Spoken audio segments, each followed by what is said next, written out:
თუ დაეცემი, ის წამოდგომაში არ დაგეხმარება. თუ შეცდები, ის სახალხოდ დაგცინებს. ის ნერვებზე თამაშის ვირტუოზია და კოჟრებზე დაბიჯების დიდოსტატი. ის შეიარაღებულია მიკროფონით და ძალიან საშიშია. ჯოკერი, დავით ლიკლიკაძის საავტორო გადაცემა.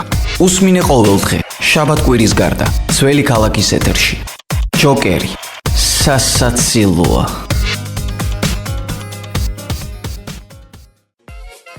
1937 წლის 29 დეკემბერს საბჭოთა ხელისუფლებამ დაახვრიტა სიო ჭანდურიშვილი. ეს გადაცემა ჯოკერია, მე დათო ლიკლიკაძე ვარ, თქვენ გვისმენთ რადიო ძველი ქალაქის ეთერში FM 107.9 გამარჯობა. სიო ჭანდურიშვილი დაიბადა ლანჩხუთის რაიონის სოფელ აცანაში. ჰყავდა 3 ძმა და 1 და. დაამთავრა ქუთაისის გიმნაზია. შემდეგ კი მოსკოვის უნივერსიტეტის იურიდიული ფაკულტეტი. სწავლისას გაიცნო მომავალი მეუღლე პოლინა პოპოვა. მუშაობდა თათრეთის რესპუბლიკაში ქალაქ ტეტიუშში, ხოლო შემდეგ ბაქოში ბანკის მმართველის მოადგილედ, სანამ 1915 წელს ქალაქში სისხლიანი შეტაკებები არ დაიწყებოდა. მანამდე იგი საქართველოში დაბრუნდა. სიო ჭანდურიშვილი იურისტის გარდა პროფესიით იყო ფინანსისტიც, ასევე მწერალი, დრამატურგი, მას ეკუთვნის დრამები „მორევში“, „სული ობოლი“, „ბურუსი“, „გაზაფხულის ნება“, „ზღუდეთა შორის“ და „ვოდევილი გმირი“. სპექტაკლები წარმატებით იდგმებოდა ჯერ თათრეთის, ხოლო შემდეგ უკვე საქართველოს თითქმის ყველა თეატრში. იგი არის რამდენიმე პუბლიცისტური და კრიტიკული ნარკვევის ავტორი. მონაწილეობდა საქართველოს სცენის მოღვაწეთა პირველ ყრილობაში, სადაც თავმჯდომარედ აკაკი წერეთელი აირჩიეს, ხოლო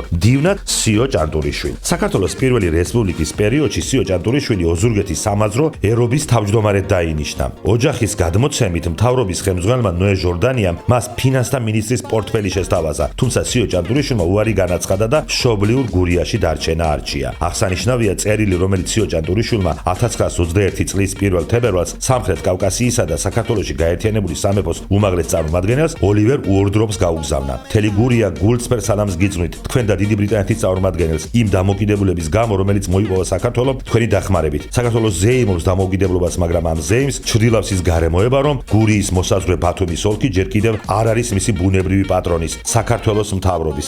მთელი გურია მოუთმენლად მოელის იმ წამს, როცა მისი საზღვრები ბათუმის ოლქიდან გაიშლება და საქართველოსთან გაერთიანდება. 1921 წელს საქართველოს გასაჭროების შემდეგ სიო ჭანდურიშვილი შესთავაზეს ემიგრაციაში წასვლა. ბათუმიდან გასამგზავრებელ გემზე სიოსა და მისი ოჯახისათვის ბილეთებიც მზად ჰქონდათ მთავრობას. ბნელი ძალა შემოვიდა და არ დაგინდობენო. სიომ უპასუხა, რატომ, რა დამიშავებია? საქართველოს სიყვარულისთვის ვინ დამიჭერს? ეგენი ხო ხალხი არიან. არ მინდა ბატონო, არანაირი თანამდებობა გადავწევ საბუთებს და ვიცხოვრებ წყნარად ჩემ შვილებში. მე შვილებს საფრანგეთში ვერ გავსდი. მას შემდეგ სიო ჭანდურიშვილი ბოლშევიკებმა სამჯერ დააპატიმრეს. ბოლოს სიო ჭანდურიშვილი დააკავეს. 1917 წელს მას ბრალად წაუყენეს სამშობლოს ღალატი და დაახვრიტეს. ღალატი რისთვის? განათლებული კაცი, პუბლიცისტი, მწერალი, ფინანსისტი, ეკონომისტი, მის ქვეყანაზე გადამკვდარი მთელი მისი რესურსებით სამშობლოს ერთგულებაში გაატარა მთელი ცხოვრება. ასე ადგენდა დაახვრიტეს ადამიანი არაფრისთვის. ვინ მისდირის ასეთ წყობას? ვის ენატრება საბჭოთა კავშირი? ეს გადაცემა ჯოკერია. მე დათო ლიკლიკაძე ვარ. შევხვდებით ერთმანეთს ყოველდღე, შაბათ-კვირის გარდა.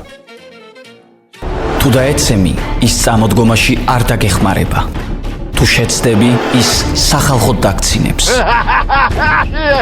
ის ნერვებზე თამაშის ვირტუოზია და კოჟრებზე დაბიჯების დიდოსტატი. ის შეიარაღებულია მიკროფონით და ძალიან საშიშია. ჯოკერი, დავით ლიკლიკაძის საავტორო გადაცემა. უსმინე ყოველდღე, შაბათ-კვირის გარდა, ძველი ქალაქის ეთერში. ჯოკერი, სასაცილოა.